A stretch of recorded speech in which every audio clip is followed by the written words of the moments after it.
Good morning, good evening, good afternoon. I'm the Gentleman and welcome to another episode of the Gentleman's Pixel Club.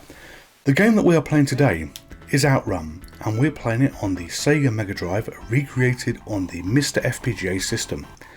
This is a absolutely wonderful conversion. I never owned this and only recently fired it up and thought, you know what, if I'd been a Sega Mega Drive owner, I would have been so proud to have owned this game. This is probably one of the few games on the Mega Drive that didn't come out, I believe, on the Super Nintendo Entertainment System.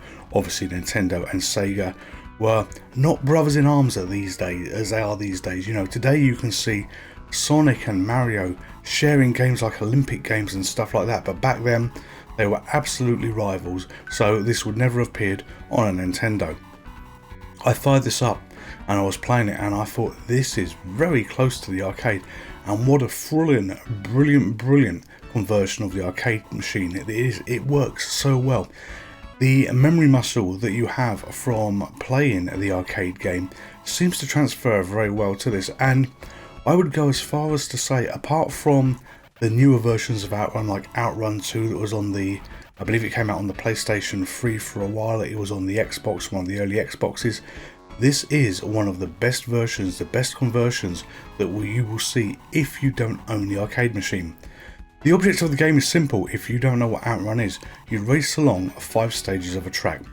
For this particular video, I'm going to keep going left because that's the easiest stages to do. If you keep turning left, you're on effectively route A for the track, which isn't as hard as all the other ones. And you got a timer against you, so the timer is shown on the top left hand side of the screen, and as that counts down, you've basically got to get underneath a single checkpoint for every level to increase your time to have a fighting chance to stay on and get on to the next level. I'm throwing my car about like there's no tomorrow at the moment, not really paying attention, lots of grazed knees, lots of grazed elbows. How the hell those two got up from that, I really don't know. But if I'd been a Mega Drive owner and I'd owned this game and both of those, in fact both those two events had connected, I would have been so damn pleased with this. I really would have.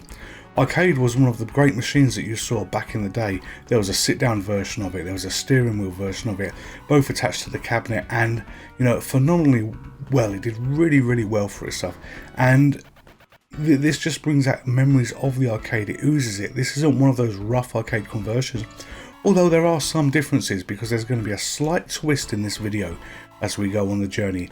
That aside, it looks and it plays very close to what you would expect. This game is challenging in terms that if you don't want the easy levels, you turn right at every level, so you keep turning perpetually right where the road splits, and when you do this, you're in a position where you go on harder tracks where it's a bit more hilly, it's a bit more bumpy. You have the usual brake accelerate to control your car, and you've got gears for low and high. What I'm doing, apart from crashing into trees there and not playing particularly well, is I'm using the combinations of the low gear and the high gear to control my braking, because I believe it was going to get me further, but it didn't. So this is game over on this particular playthrough that we're going to be doing here. We got to the second stage and we're going to get to put our initials in the high score table, but this is where there is a slight twist to the video, and I just want you to watch just for a moment, and I'll sit quiet for a few seconds.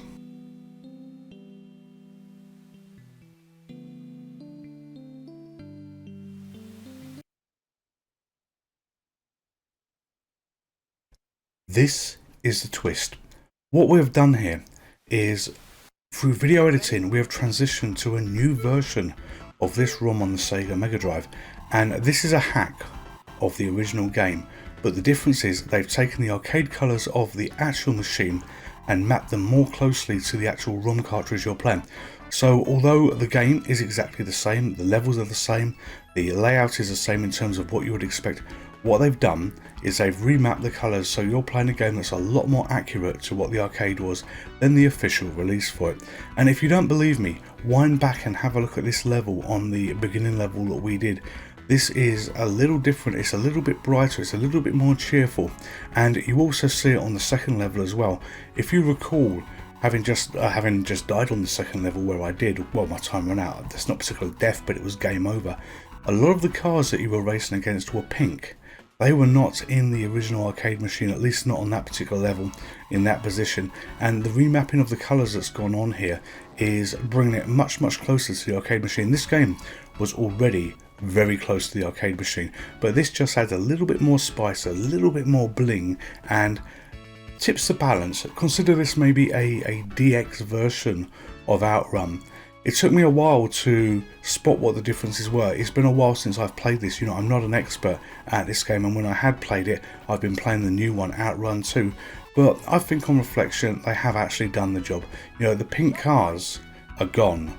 The Beetles are there in green. The colours look so much more vibrant, and this is the beauty of using the MiSTer FPGA system to recreate the Sega Genesis and Mega Drive, whatever you choose to call the particular system.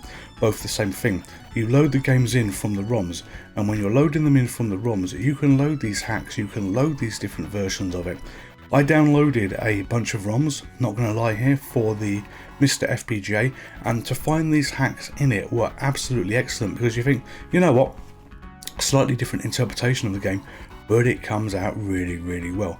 There's plenty of other games on the Sega Mega Drive that have been hacked as well, with different versions.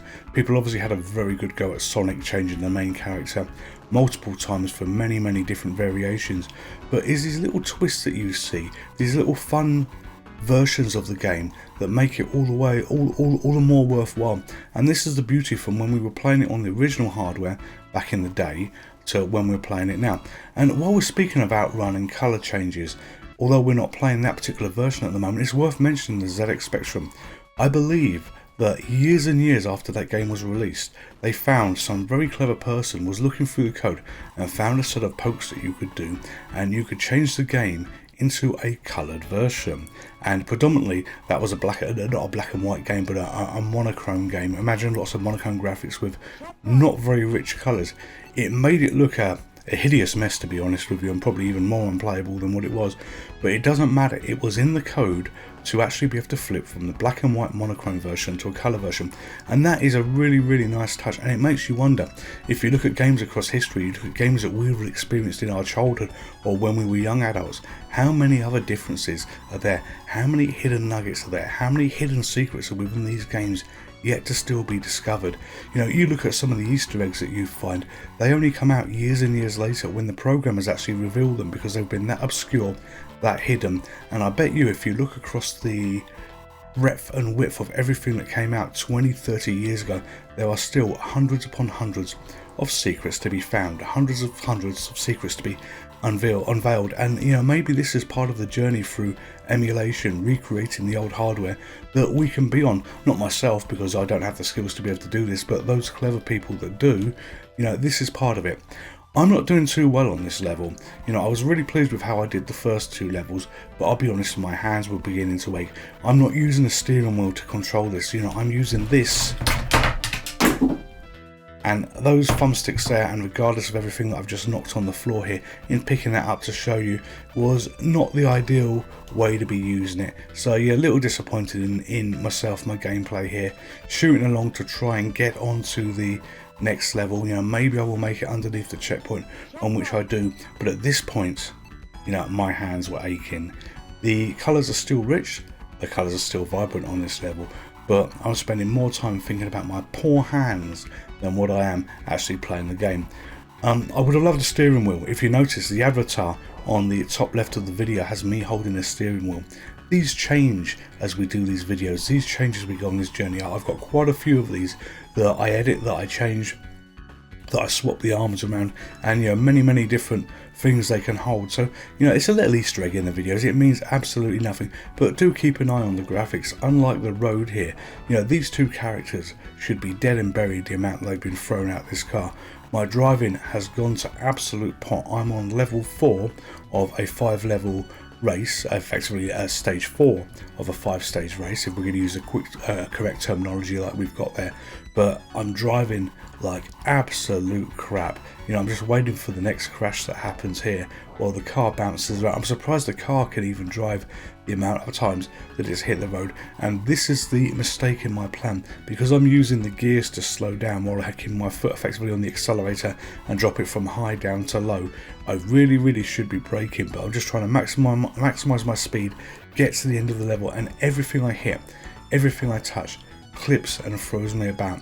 So I've got 1 second left, and then it's stage over, game over. I'm going no further than this, but wanted to show this different version, this colour hack. And if you've got a MiSTer FPGA, you've got any of these SD based systems where you can load in different versions, different ROMs, then take a look on the hacks, take a look, see what's out there. You may find some nice surprises. Anyway, this has been a shortish video, but just wanted to demo the different colours of Outrun and look at it on the Mega Drive. I'm the Gentleman, this is Gentleman's Pixel Club, goodbye. Would you like to play again? Hello there, just a quick word from me. If you're subscribed to this channel, thank you very much. Honestly, it means the world to me and the world to Outrun that I'm holding. Outrun would like all of you to be subscribers to this channel. And if you are this far through the video and you haven't subscribed, but you feel that I have earned your subscription through the content that you've seen so far, please consider subscribing. It makes me happy, it makes Outrun happy. And when Outrun's happy, everybody's happy. Thank you very much. Stay safe and take care. Goodbye.